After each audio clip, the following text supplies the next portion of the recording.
కుంభరాశి వాళ్లకు ఈ వారం పెట్టుబడులతో కూడినటువంటి ఆలోచనలు కనిపిస్తున్నాయి. సినిమా, టీవీ రంగాల్లో పనిచేసేటటువంటి వాళ్ళు కొంత కష్టపడితే ఎంతో ప్రయోజనాలను సాధించుకుంటారు. కుటుంబ సభ్యులను కలుసుకుంటారు. వినోదపరమైనటువంటి కార్యక్రమాల్లో పాల్గొంటారు.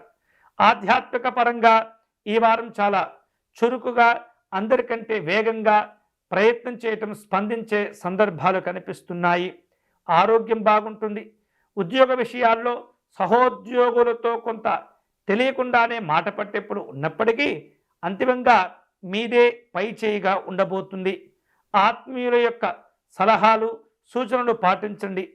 భూ సంబంధమైనటువంటి లావాదేవీల విషయంలో ఏమాత్రం కూడా నిర్లక్ష్యంగా ఉండకూడదు. ప్రయాణాల వలన లబ్ధి చేకూరుతూ ఉంటుంది. పెద్దవారి యొక్క సలహాలు, సూచనలు పాటించటం మంచిది. ఈ వారం కుంభరాశి వారు శుభకరమైనటువంటి ఫలితాలు పొందేందుకై శ్రీరాముణ్ణి ఆరాధించటం మంచిది. రామరక్షా స్తోత్రమును పారాయణం చేయటం, రామార్చనను నిర్వహించడం ద్వారా ఎన్నో రకాల సమస్యలను మీరు దూరం చేసుకోగలుగుతారు.